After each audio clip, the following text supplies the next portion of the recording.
Muy buenas noches y sean todos bienvenidos a la charla informativa del programa en Ingeniería del Diseño y Gestión de Proyectos de Automatización, presentada por Educación Ejecutiva de UTEC.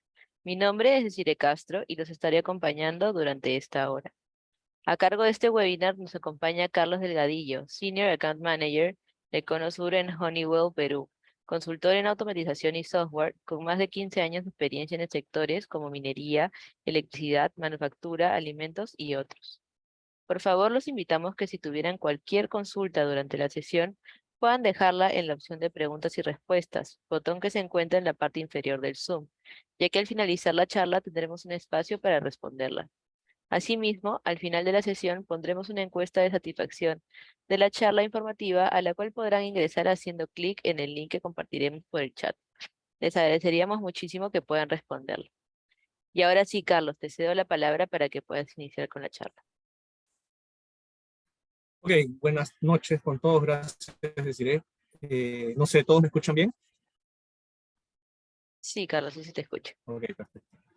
Bueno, primero que nada, gracias por su tiempo. Bienvenidos a esta charla informativa referente al programa avanzado de ingeniería para lo que es gestión de proyectos de UTEC.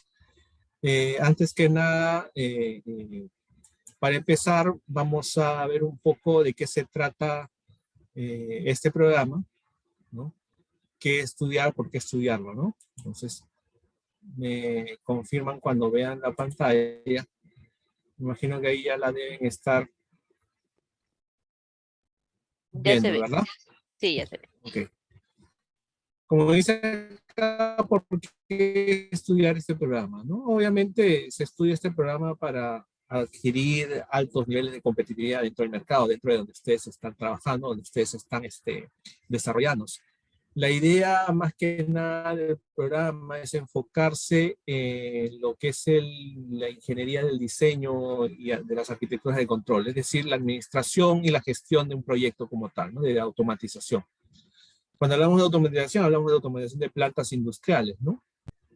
Obviamente que esto trae también como consecuencia que se focalice mucho en las herramientas o metodologías de innovación y gestión de proyectos que existen, ¿no? Tanto como evaluaciones financieras y con competencias transformativas, ¿no? Que transformen la gestión de proyectos como tal, ¿no?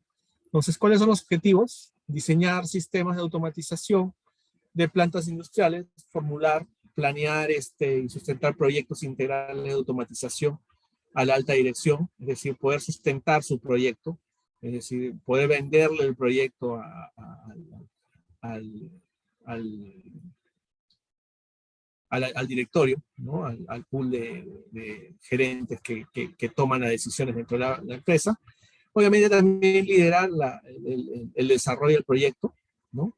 Evaluar las diferentes alternativas, diferentes soluciones de los proveedores que existen, ¿no? Para poder desarrollar el proyecto y optimizar estas arquitecturas, ¿no? ¿Qué cosa utilizar? ¿Qué cosa podrían ustedes optimizar dentro de las arquitecturas? Si bien es cierto, es un programa en el cual ustedes van a interactuar con equipos de automatización, con demos, con controladores, van a poder tener la posibilidad de programar algunos de ellos. La idea es que ustedes no salgan, pues, el objetivo, perdón, de este programa no es que ustedes salgan expertos programadores, sino que tengan las nociones básicas como para poder dirigir un equipo de trabajo, ¿no? Como administradores del proyecto, como gerentes del proyecto como tal, ¿no? Y que tengan un poco de cada tema, lo puedan dominar, es decir, la parte de control, la parte de instrumentación, la parte de finanzas, como para poder liderar y poder presentar luego su proyecto a la alta gerencia, ¿no? Básicamente de eso se trata el programa. El plan curricular consta, pues, básicamente de 4 módulos, de los cuales el módulo 1 está más orientado a lo que es la automatización e instrumentación industrial, Carlos, está viendo orientado a la tu parte de Google. instrumentación. Allá, perdón. Este,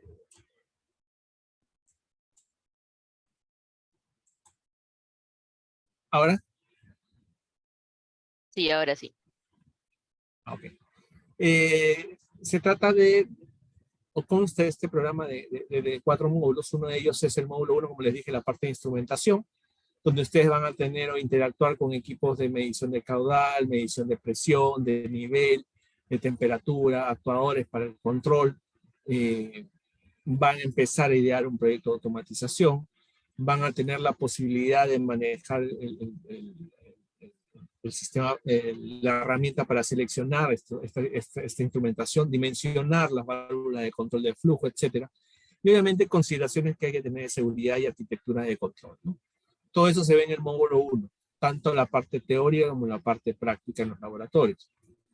El módulo 2 se encarga de todo lo que es escalas y redes de comunicación, es decir, nociones básicas de, por ejemplo, criterios de selección de un sistema de control, de un PLC, de un controlador, un DCS, diseño de aplicaciones como el Estudio 5000 o el TIA Portal, dependiendo del módulo que se esté trabajando, programación, o lenguaje de programación, es decir, básicamente orientado a lógica escalera, puede ser también function blocks, utilizando pues temporizadores, contadores, etc.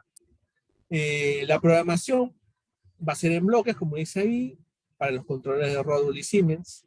Introducción a las redes industriales. Cuando hablamos de introducción a las redes industriales, más que nada, enumerar qué tipo de redes industriales existen, ¿no? Y luego también van a ver todo lo que es sistema de supervisión, el panel de operador, ¿no? Cómo se configura un panel de operador, y obviamente van a tener nociones del DCS moderno, es decir, el plan PAX en este caso, que es la solución que se maneja a nivel de un fabricante en específico, ¿no? Luego viene el módulo 3, que se encarga más que nada de lo que es optimización de la arquitectura de control, perdón, la optimización de la arquitectura de las plantas industriales, tanto como dice ahí, las arquitecturas de control integrada, es decir, integración de dispositivos en una red de comunicaciones, en un protocolo de comunicaciones, tipos de comunicaciones, controles multidisciplinarios, ventajas, desventajas, Ethernet IP, redes, todo lo que es configuración de redes, topologías de redes, virtualización, creación de máquinas virtuales, ¿no? Ver aplicaciones BNC, servidores web, HMI, configuración de un HMI totalmente desde cero. Obviamente esto involucra todo lo que es la parte teórica y la parte en laboratorio, ¿no? Tanto con el módulo 1, el 2 y el 3 tiene bastante horas en lo que es laboratorio, ¿no? Laboratorios prácticos para poder aplicar lo que se ve en la teoría, ¿no? Y luego viene ya el taller de finanzas, que es el taller que me permite a mí valorizar todos los costos que están asociados a mi proyecto de mejora, ¿no? Que vaya haciendo. Es decir, voy a aprender a utilizar herramientas de valoración como de valorización de CAPEX, de OPEX, sustentación de la factibilidad económica del proyecto, es decir, poder sustentar en cuánto tiempo tengo yo el retorno de mi inversión, cuánto yo voy a invertir y en cuánto tiempo puedo tener ese retorno de inversión, y a partir de cuándo voy a poder empezar a tener ganancias con respecto a mi proyecto, ¿no? O sea, todo eso se va a enseñar en el taller de finanzas que existe, lo que es construcción de flujos de caja también. Y al final ustedes van a tener que presentar o sustentar un proyecto, ¿no? Un proyecto en el cual se van a reunir en grupos y van a escoger el mejor proyecto, pero aplicado a la realidad, es decir, un proyecto que realmente ustedes quieran desarrollar en su industria, en donde ustedes trabajan, ¿no? Ustedes se reúnen en grupo, definen qué proyecto integrador quieren realizar, y ese es lo que van a desarrollar durante todo el proceso, todo el tiempo que dure el programa, ¿no? Como tal. La metodología que se va a usar es básicamente modalidad de clases semipresenciales, obviamente dinámicas, van a ser casos, ejercicios, discusiones grupales, va a haber mentorías para lo que es el proyecto integrador, ¿no? Hay una revisión síncrona y asíncrona del proyecto final, que es este proyecto integrador. Van a haber laboratorios para sesiones. Cada clase va a tener su laboratorio asociado. van a tener que hacer entregas de avances del proyecto integrador que ustedes van a estar trabajando. Y al final van a tener una presentación del proyecto final. La presentación del proyecto final no se hace a los profesores, sino viene un grupo de profesionales del rubro, ¿no? De diferentes industrias, y son a quienes ustedes van a exponer su proyecto, como si fuera el pool de finanzas o de gerencia de su compañía. Ustedes van a exponer hacia esas personas, ellos le van a hacer las consultas del caso, ustedes van a tener que desarrollarse y cómo venderles el proyecto. Normalmente el jurado está compuesto por gente profesionales de cualquier tipo de proceso, que están más orientados a lo que es proyectos, desarrollo de proyectos, ¿no? Entonces, con ellos también a la hora de exponer se tiene un poco más de información de cómo pueden ustedes aprender de los consejos o tutorías que les pueden estar dando a la hora de la exposición, ¿no? Entonces, eso también viene dentro de la metodología. Las herramientas que van a utilizar, pues es el Zoom, el Canvas, que es la plataforma estudiantil que utilizamos en UTEC, y los módulos de alta tecnología, ¿no? Es decir, módulos de laboratorio, tanto de Siemens y de Rockwell, que existen en el campus, ¿no? Entonces, básicamente de eso se trata el programa, ¿no? Y si tienen alguna consulta, vemos al final. Ahora viene ya vamos a ver el tema que nos trae a esta charla, que es la parte de sistemas de visualización en control de procesos en plantas industriales, ¿no?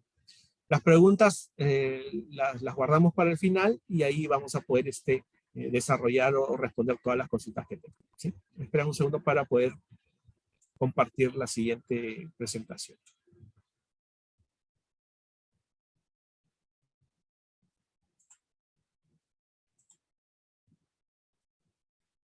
Segundo.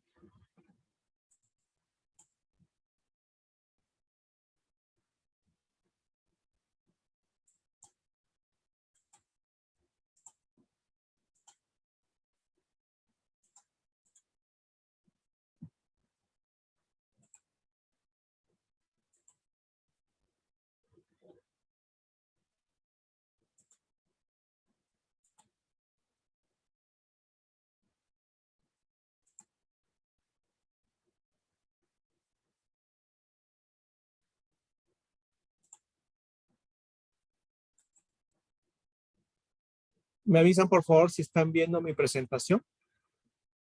Sí, Sí, ya se ¿no? puede ver. Ok. Vamos a ver la parte, el tema que vamos a tratar ahora es lo que se refiere a la virtualización, ¿no? ¿Qué es virtualización?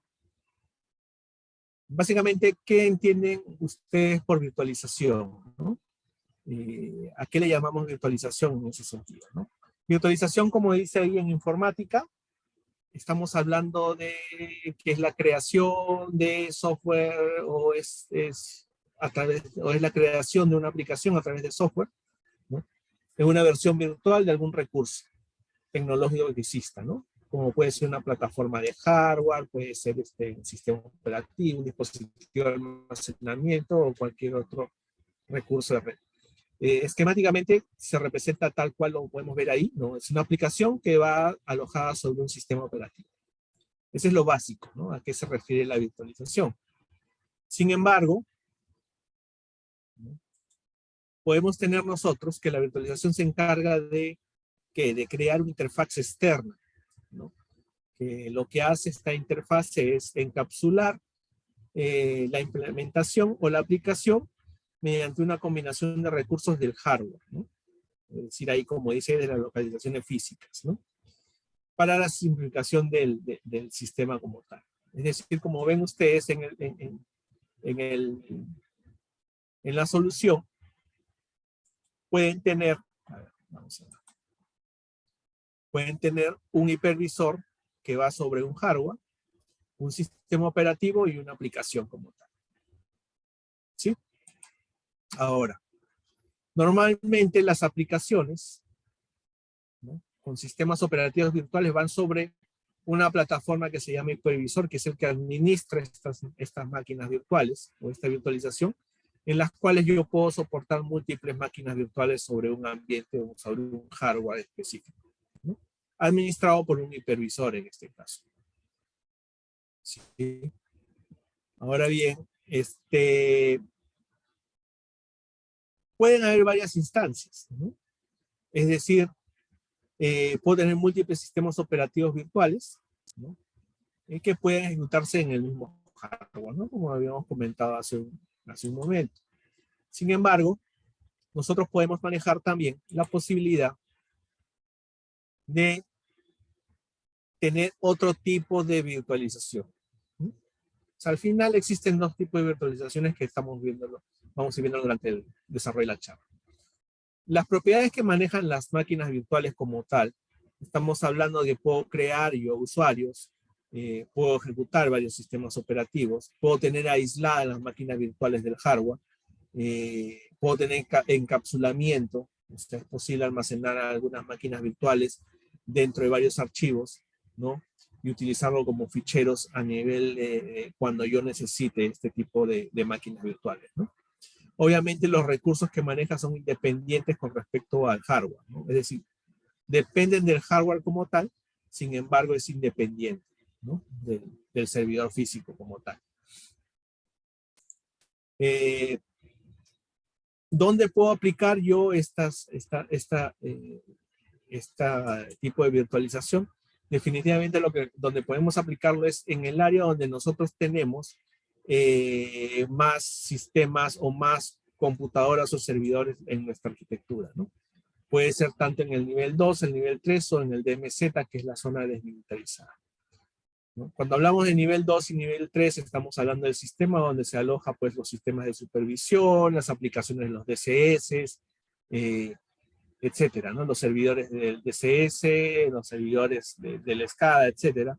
Y cuando hablamos de la zona desmilitarizada, estamos hablando de la zona donde se encuentran los servidores que se utilizan para poder desplegar toda la información vía web, los firewalls, donde tengo yo los terminal services, tengo las aplicaciones de Mirror, las operaciones web service, etc.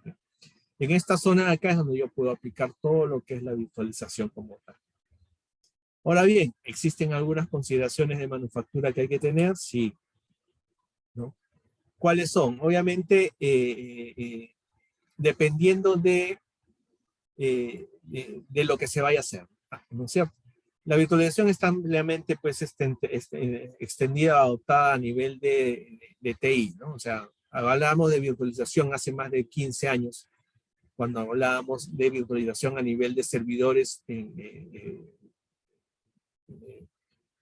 principales dentro de una empresa, ¿no?, que eran administrados por el departamento de TI, ¿no?, o de sistemas. Obviamente a nivel de fabricación existen algunas consideraciones que hay que tener. ¿Por qué? Porque obviamente en los sistemas, las aplicaciones de manufactura, normalmente los sistemas de control, los ciclos de actualizaciones son muy largos, ¿no?, como dice acá. Es decir, los sistemas de automatización son muy largos los ciclos de actualización, ¿no? Es decir, un controlador, un DCS, normalmente tú tienes que actualizar un controlador, un DCS, o cambiarle de firmware o actualizarlo, pues cada 4 o 5 años aproximadamente, ¿no? Sin embargo, una computadora, un servidor no necesariamente te puede durar 5 o 6 años, normalmente siempre hay actualizaciones que hay que hacer. Limitaciones de espacio, ¿no? En una planta, en el área de manufactura, normalmente estamos limitados a nivel de espacio, potencia, es decir, consumo de energía, refrigeración de los servidores, ¿no?, y la gestión de los mismos. Cuando hablamos de gestión, estamos hablando del mantenimiento de los mismos, ¿no? Obviamente hay que tener también en consideración todo lo que es gestión de estaciones de trabajo de operación, gestión de múltiples versiones de software que pueden ser incompatibles, costos de tiempo, inactividad, etc., ¿no? Cuando estamos hablando de gestión de múltiples versiones de software incompatibles, hay un ejemplo típico que siempre les doy. Es, una vez había una planta, bueno, existe todavía una planta textil en el sur, en el cual nos llamaron porque tenían que migrar una computadora, ¿no? Nos vamos, estoy hablando de hace 15 años más o menos, 10, sí, 15 años más o menos. Tenían una computadora que administraba, manejaba toda una máquina textil que lo que hacía era pues teñir la tela. Sin embargo, esta computadora no era una computadora industrial, le habían puesto una computadora sencilla al costado de la máquina. Por el calor y la humedad, la computadora estaba que se caía, el plástico se había resecado y estaba que se caía por pedazos, literalmente, ¿no? Entonces lo que querían ellos era sacar la aplicación que tenían ahí en esa computadora y cambiar la computadora por otra nueva.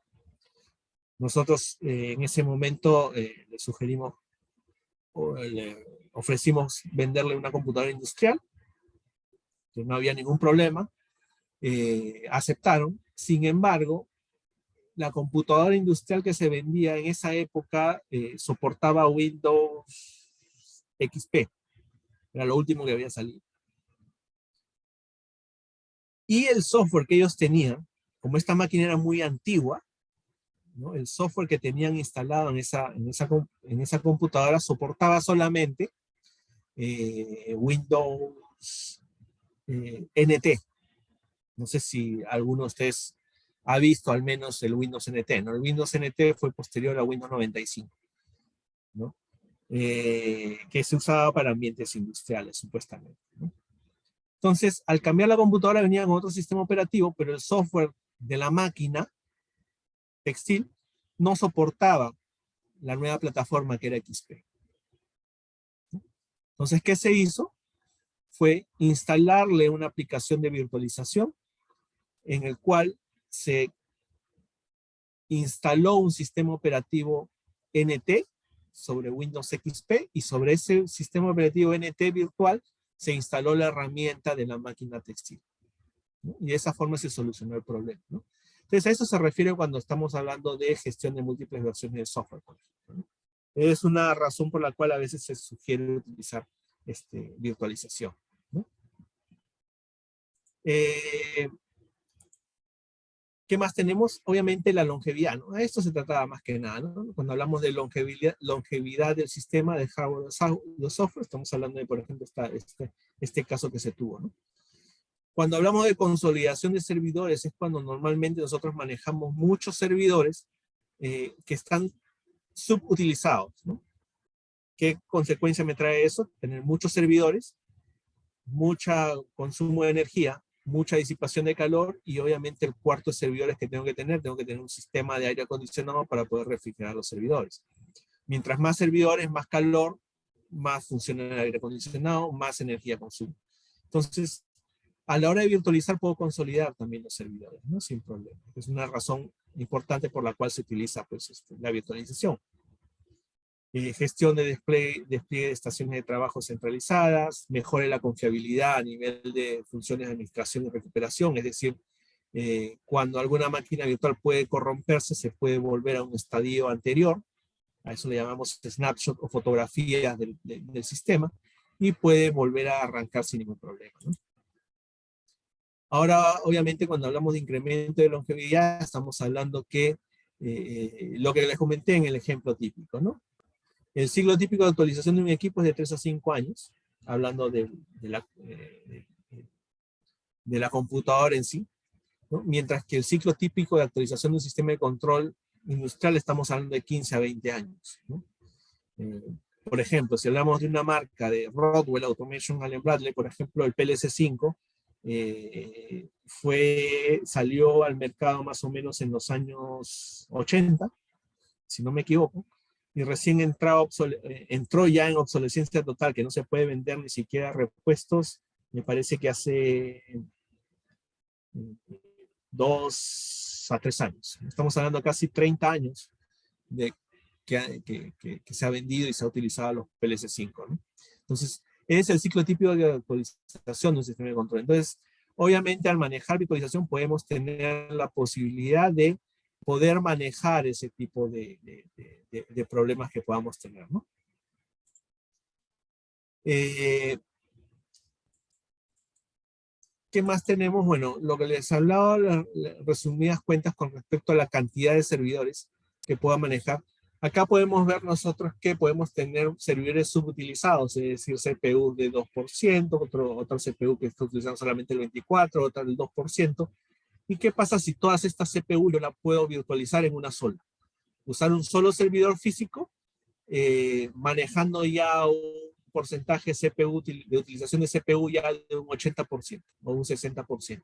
Obviamente voy a disminuir el hardware, ¿no? Obviamente eso como consecuencia trae pues que la generación de calor va a ser menor, el consumo de energía va a ser menor, el mantenimiento va a ser mucho menor también, ¿no?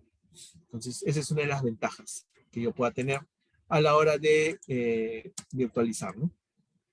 De esta forma, ¿no? Tengo un CPU, el hipervisor de virtualización y las aplicaciones o las máquinas virtuales como tal, ¿no?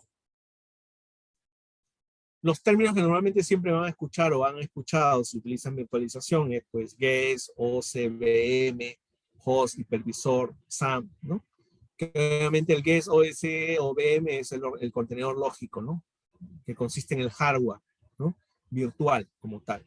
Sistema operativo, aplicaciones, etc., ¿no? El host es el fierro, es decir, el servidor físico, ¿no? Como tal, ¿no? Donde se ejecuta las máquinas virtuales, ¿no? Y el hipervisor. Y el hipervisor, como dice aquí, es una capa de código entre el hardware y entre el servidor físico, en este caso, y el hardware virtual, ¿no? Es como decir la herramienta que me permite a mí administrar las máquinas virtuales como tal. Y el SAN es más que nada un arreglo de almacenamiento en red, ¿no? Discos duros en red donde puedo almacenar yo la información, ¿no?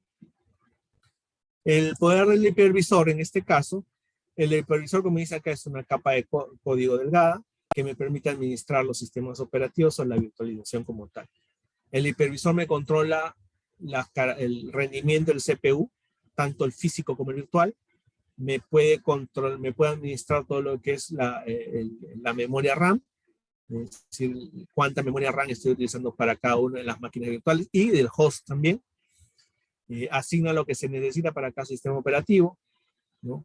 El hipervisor me permite a mí o me ayuda a que garantiza que los sistemas operativos trabajen de manera pues óptima, obviamente compartiendo con las máquinas virtuales pues los recursos necesarios, ¿no?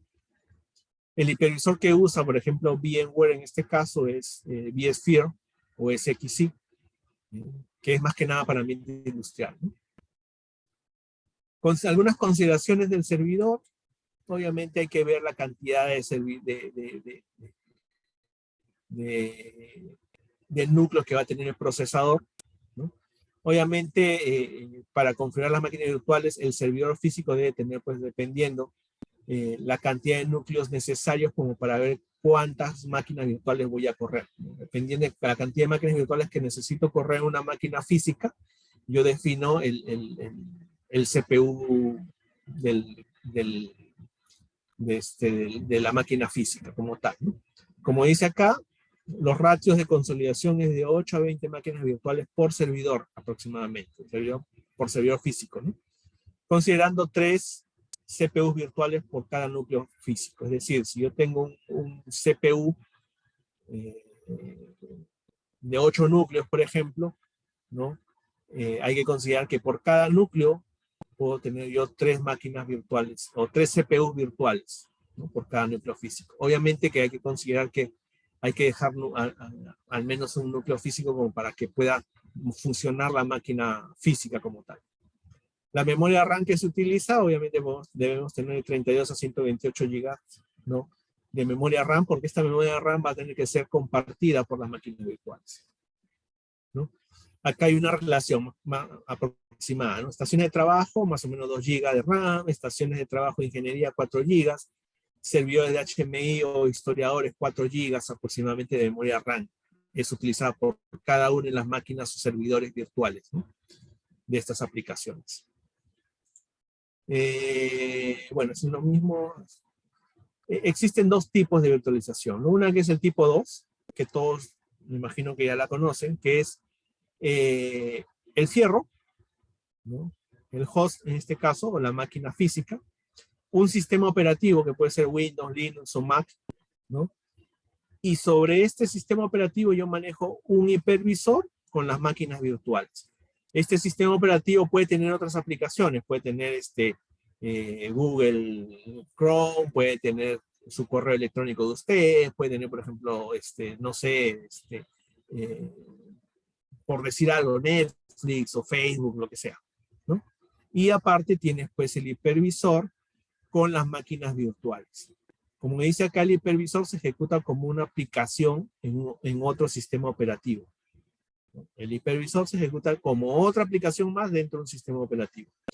Obviamente este arreglo es de bajo costo, es autoadministrado y es independiente de la gestión de los controles de TI. O sea, esto de acá se puede aplicar y TI no va a tener administración sobre esto. Obviamente voy a tener que pedir permisos para instalación, etcétera, pero TI no tiene la obligación de hacer, de poder tener control sobre este tipo de soluciones, ¿no? El hipervisor básicamente se ve tal cual como esto de acá, ¿no? Es un VMware Player, o puede ser el VMware Workstation, que es un hipervisor ya licenciado. El VMware Player ustedes lo pueden bajar de la web, es gratis. Con ella pueden realizar muchas cosas, ¿no? O sea, permite la creación de máquinas virtuales, modificación y uso básico de una máquina virtuales. No puedo hacer snapshots con esto.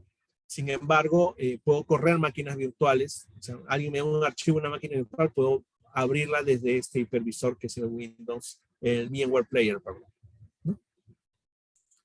¿Puedo administrar los recursos? Sí, ¿no? Es decir, los recursos del host, puedo darle yo a la máquina virtual memoria RAM, puedo darle 512, 1 GB de RAM, puedo decirle cuántos procesadores puedo trabajar, cuánto disco duro voy a tener, etcétera, ¿no? Todo se hace desde el VMware Player o hipervisor en este caso, ¿no? El paquete de software que viene. Bueno, ya estamos ahorita en VMware Workstation 16, 17 me parece, ¿no? Este ya es el VMware Workstation licenciado.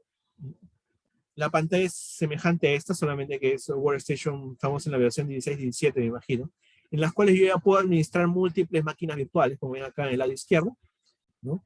Puedo crear máquinas virtuales, puedo abrir máquinas virtuales ya listas, puedo conectarme a un servidor remoto, puedo virtualizar una máquina física o hacerla virtual, puedo editar las redes virtuales que manejo, puedo tener update de software, ¿no? Del hipervisor, en este caso el Workstation, etc. Y acá tengo yo las máquinas virtuales como tal. Las puedo administrar, puedo configurarlas, puedo temporizarlas para que arranquen una después de otra, etc. O sea, ya es mucho más potente lo que es el Workstation, ¿no? Como se ve de esta manera, ¿no? Tengo acá las capacidades, todo lo que yo puedo crear, puedo tener múltiples máquinas virtuales abiertas también. Diferencias entre ambas, obviamente Workstation tengo mayores características, obviamente es una licencia, es una herramienta ya licenciada. Sin embargo, el Player es uso comercial, es gratis, es gestión básica de máquinas virtuales, ¿no? Esto es nada más que nada, es una tecnología de hipervisor común como una estación de trabajo, ¿no? Ahora viene el tipo 1, ¿no? El tipo 1 o servidor de virtualización tipo 1 quiere decir que el hipervisor va directamente en el host, es decir, en el fierro. Acá no existe sistema operativo, ¿no?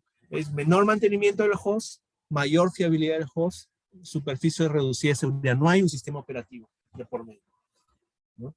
Si se dan cuenta, acá no hay un Windows, no hay un Mac, no hay nada, ¿no? Directamente es una capa de código basado en Linux que va a correr directamente en el disco duro de la computadora, ¿no? Solamente hay un exe que se ejecuta y carga el sistema como tal.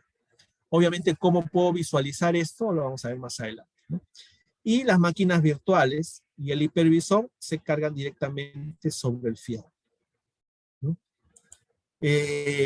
Capacidad de soporte de sistemas operativos es muy grande, ¿no? El VMware vSphere 5 o 5 soporta muchos sistemas operativos virtuales El Hyper-V de Microsoft soporta, es más limitado, y el Citrix también, ¿no? El vSphere en este caso necesita de una herramienta, una interfase donde yo pueda visualizar qué es lo que tiene el fierro, porque como saben ustedes, el servidor no tiene sistema operativo.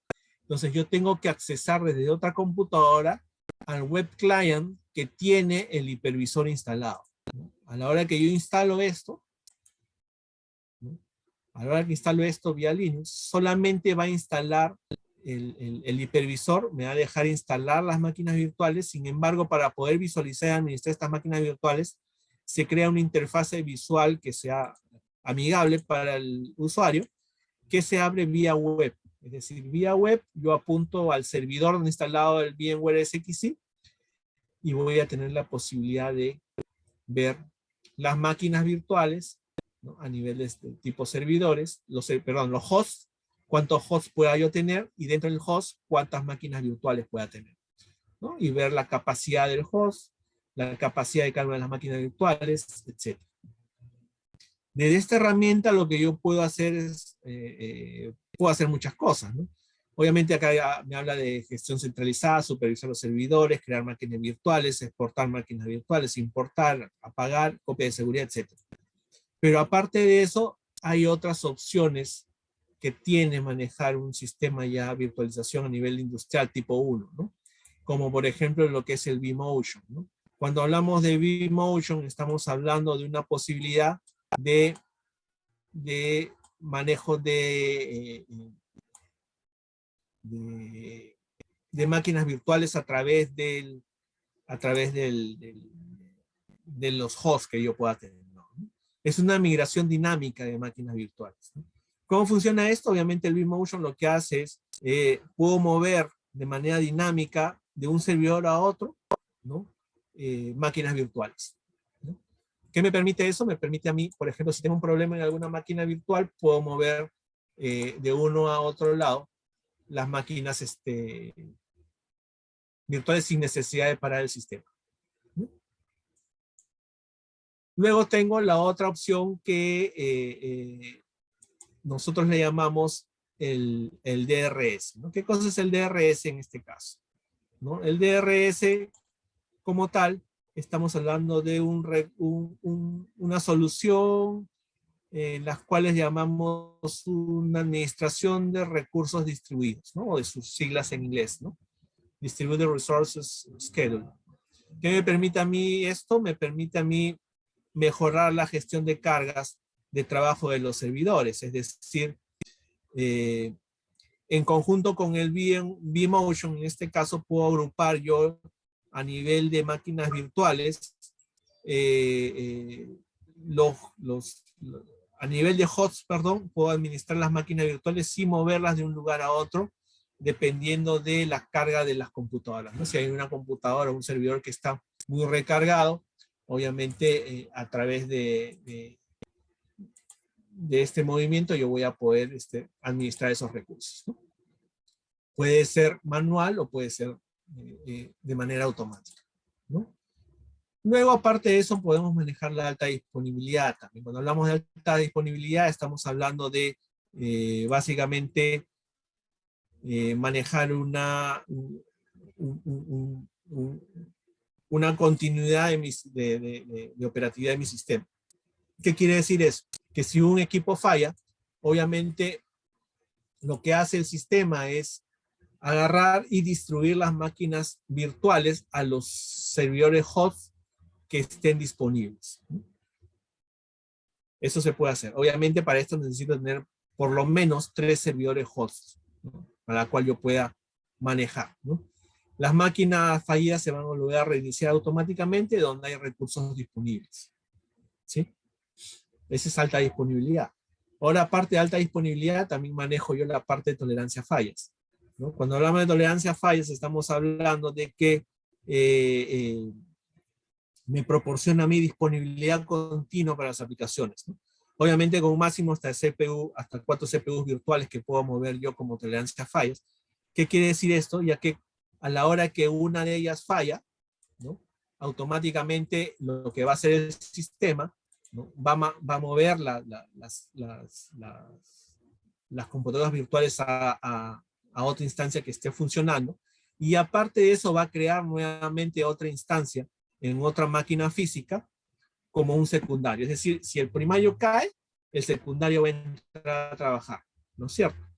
Y obviamente si el host primario cayó, debería tener una tercera computadora que automáticamente se convertiría en el nuevo secundario, ¿no? Y las aplicaciones que pasaron al otro host que está operativo sería el primario, ¿no? Siempre va a haber un primario y secundario al mismo tiempo, ¿no? A la hora de conmutación.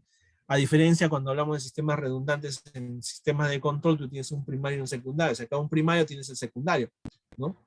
Si se cae el secundario, se cayó todo, ¿no? Sin embargo, ya ahí funcionó la redundancia. Cuando hablamos de tolerancia falla, estamos hablando ya de 3 hosts, ¿no? Cae uno se convierte en primario, el que cayó, se cayó, y el tercero se convierte en secundario, ¿no? Y siempre vas a tener un respaldo de la aplicación. Entonces eso se puede hacer a nivel de VMware SXI, a nivel industrial, ¿no? La virtualización a nivel industrial. Obviamente existen pues muchos beneficios que ya VMware como fabricante te da como servicios ya en la nube, etc., ¿no? Ojo que todo lo que es el vMotion, tolerancia a falla, alta disponibilidad también se puede manejar a nivel de nube, ¿no? Estos son servicios que ya da la empresa VMware a nivel de datos, ¿no? Que no lo vamos a ver, ¿no? Las protecciones que ofrecen. Y obviamente es una arquitectura típica a nivel industrial, ¿no? Es decir, tengo, por ejemplo, un DCS en este caso, que me permite pues manejar todo lo que es el Process Automation System Server, la estación de ingeniería, el servidor de batch, la estación de historiador, todo manejado a través de un servidor o de varios servidores, el VMware SXI sobre la misma plataforma y las máquinas virtuales sobre el hipervisor como tal, ¿no? Los clientes en red, los controladores en red, ¿no? Como dice acá, y obviamente a través de un arreglo de discos duros donde todas las aplicaciones van a ir alojadas, o es decir, la data va a ir alojada en el arreglo de discos duros como tal, ¿no? ¿Qué tipo de virtualización existe? Obviamente existe Microsoft, ¿no? Con Hyper-V de Microsoft. Hasta Windows 10 aplica Microsoft Hyper-V. Con servidores tipo Rack o Blade, ¿no? También se puede manejar a nivel de hipervisores. Si se dan cuenta, la forma o el ambiente es similar a nivel del el hipervisor o la herramienta de administración de virtualización que maneja Microsoft en este caso, ¿no? ¿Cuántos sistemas operativos puede tener Hyper-V? Puede manejar muchos, ¿no? Estos son los principales que maneja. Luego tenemos el VirtualBox de Oracle, ¿no? Creo que ya está en una versión un poco más adelantada. Oracle maneja ya una solución de virtualización libre, licencia libre.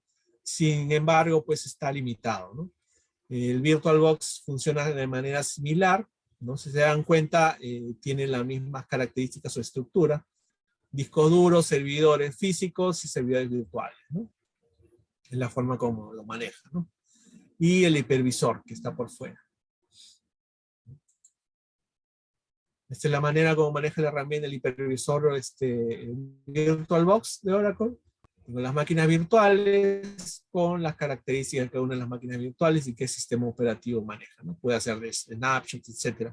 Sin embargo, como les comenté, es un poco más limitado, ¿no? Y esas son las diferencias principales de los programas de virtualización, ¿no? Entre Hyper-V, VirtualBox y VMware. El más utilizado es VMware, el más difundido y el que tiene mayores capacidades para trabajar, ¿no? Entonces, eso era lo que le queríamos mostrar. No sé, me parece que hay las consultas, las preguntas las hacemos al final. No sé si hay ahora, creo que una parte del área comercial que vamos a ver, ¿no? Sí, Carlos, muchas gracias por tu presentación. Ahora sí le cedo la palabra a Alessandra Donaire, asesora comercial de UTEC Educación Ejecutiva, quien nos comentará un poco más sobre los aspectos comerciales del programa. Listo, gracias. Buenas noches con todos. Voy a compartir la pantalla. Me confirman si lo logran ver, por favor.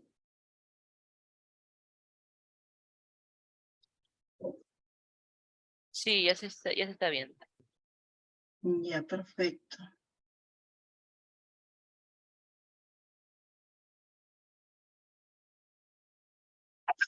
Listo. El programa Ingeniería del Diseño y Gestión de Proyectos de Automatización es un programa avanzado. ¿A quiénes estamos buscando? A responsables de los departamentos de producción, procesos, operaciones, mantenimiento y proyectos, responsables de proyectos de electricidad y automatización de plantas industriales, consultores de automatización y control de procesos y profesionales que deseen especializarse en la automatización de procesos. ¿Qué van a aprender en este programa? A diseñar sistemas de automatización de plantas industriales, van a liderar proyectos de automatización, a formular, planear y sustentar proyectos integrales de automatización a la alta dirección, evaluarán ofertas de automatización con proveedores externos y a optimizar las arquitecturas de control de plantas industriales que no hayan sido automatizadas adecuadamente. Estos son nuestros expertos que vamos a tener. Nilton Socón, Jaco Rosas, José Alfredo Díaz León, Luis Roberto Castillo, Carlos Díaz y Carlos Delgadillo. La certificación es, al finalizar, UTEC otorgará un certificado digital a los participantes que aprueben el programa avanzado en Ingeniería del Diseño y Gestión de Proyectos de Automatización, luego de haber aprobado y desarrollado en 196 horas lectivas. Listo. El inicio de clases del programa es este 24 de marzo, está durando hasta el 16 de diciembre. Como les indiqué anteriormente, dura 196 horas, la modalidad es blended. Tenemos horarios de viernes de 7 a 10 de la noche, sábados de 9 a 1 de la tarde y de 2 a 6 de la tarde. La inversión regular de este programa es 15,000 soles, pero estamos brindando un descuento especial del 25% y también la facilidad de que lo puedan pagar en cuotas fijas sin intereses. El día de mañana mi compañero y yo nos vamos a estar comunicando con ustedes para poder explicarles a detalle toda la información. Sabemos que esta es una propuesta muy sólida que les puede sumar mucho a su vida profesional y también a su entorno laboral. Conmigo sería todo. Muchas gracias. Que tenga buenas noches. Perfecto, gracias Ale por tu presentación y ahora sí damos pase a la ronda de preguntas y respuestas. Recuerden que pueden dejarnos sus preguntas en el Q&A o a través del chat. Bueno, una primera... Sí, Carlos. No, sí, sí. Ya, una primera pregunta que nos hace Richard es, en la modalidad virtual, ¿los grupos cómo se conforman para los proyectos, cómo los manejan? Bueno, ahí los grupos se van a ir conformando dependiendo de cómo se vaya llenando los cupos en cada uno de los turnos que hayan escogido. Y de ahí, obviamente, se van armando los grupos de manera aleatoria, ¿no? O sea, no es que haya algo que nos permita decir, no, tú vas a ir con él, no, o sea, es aleatorio, ¿no? Ahí ahora, cómo se elige el proyecto ya es algo que en el grupo tienen que decidir. O sea, puede haber una persona que sea de minería, una persona que sea del área industrial, por ejemplo, otra persona del área textil, y por ejemplo, de los tres, discuten, mira, yo tengo un proyecto para aplicar esto en mi planta, el otro dice, no, yo también tengo ese acá, yo no tengo nada. Bueno, entonces, entre el grupo eligen pues el proyecto que más crean que pueda tener éxito o que pueda tener más capacidad de poder desarrollarlo como para crear un proyecto integrador, ¿no?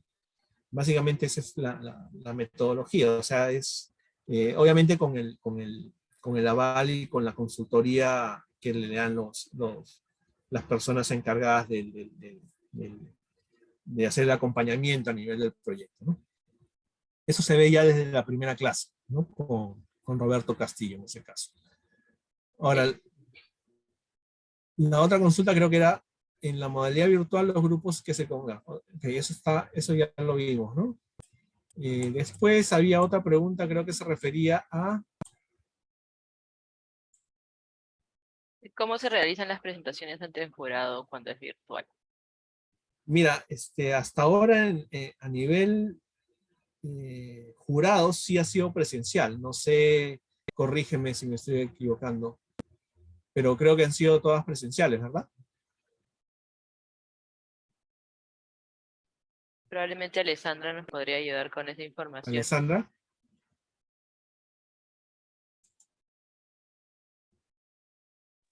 Alessandra, ¿estás por ahí? Sí, las clases en realidad son virtuales. A partir del mes de junio hasta octubre hay 9 fechas fijas, específicas, que se les reenvía a los participantes de acuerdo al horario que elijan, porque son 3 horarios distintos. Entonces, ahí van a estar las fechas específicas que tienen que ir de forma presencial, pero son 9 fechas específicas de junio a octubre que van a usar el laboratorio, ¿no? Pero sin embargo, también damos la facilidad de personas que laboran en provincia o que tienen un horario un poco complicado, que lo lleven también todo de forma 100% virtual. Claro, la sugerencia ahí en ese caso es que, obviamente, si es 100% virtual, el inconveniente que van a tener es en la interacción con los módulos que están en el laboratorio, ¿no? Porque allí va a haber personas que están también trabajando en el laboratorio y van a tener que haber una coordinación entre el que está virtual para poder utilizar el laboratorio. A veces tienen que interactuar con el equipo, van a tener que cablear, etcétera. Entonces son cosas que a veces van a estar limitadas por ser virtual, ¿no? Entonces tienen que considerar eso también, ¿no? Las clases, la información que está en el Canvas, que es toda la teoría, sí, eso ustedes pueden bajarla y es de manera virtual, como dicen. Sin embargo, la parte del laboratorio, la sugerencia es en la medida de lo posible que sea presencial. Eso no quiere decir que lo puedan hacer virtual, pero tiene sus limitaciones para la persona que está de manera remota, ¿no? En este caso. Perfecto. Bueno, Jorge nos hace 3 consultas. La primera es, ¿cuándo se realizará el diplomado de forma presencial al 100%? Luego, si es que se puede pagar en cuotas el diplomado, de repente Alessandra nos puede consultar ahí. Y si es que, bueno, le pueden hacer llegar los nombres de la plana docente. Claro, yo puedo responder la primera. O sea, ¿cuándo se realiza el diplomado de presencial? En su totalidad, no. Lo que pasa es que este es un programa blended, ¿no? La parte teórica, ustedes la ven a través del Canvas, ¿no? Se va a publicar toda la información teórica, dependiendo del módulo, se publica cada tema cada semana, para que ustedes la revisen, y hay una hora, que puede ser miércoles o jueves, con el instructor del módulo, en el cual ustedes van a estar con él y ahí van a repasar la información, si hay alguna consulta o duda de la parte teórica, en esa hora que se tiene con el instructor, de manera pues vía Zoom, ¿no? Se absuelven todas las consultas o dudas, o se refuerza lo que ustedes estudiaron durante la semana, y luego en el laboratorio presencial es ahí donde ya se termina de aplicar la teoría, ¿no? Es así, ¿no? Es un modo blended por eso, ¿no? Buenísimo. El diplomado se puede pagar en cuotas, como ya lo comentaron, ¿no? Y después la otra consulta es... No, esa es ya la misma respuesta, ¿no? Que es blended el programa. No es totalmente presencial, es blended. O sea, teoría es para que ustedes la estudien, la información que se cuelga en la web.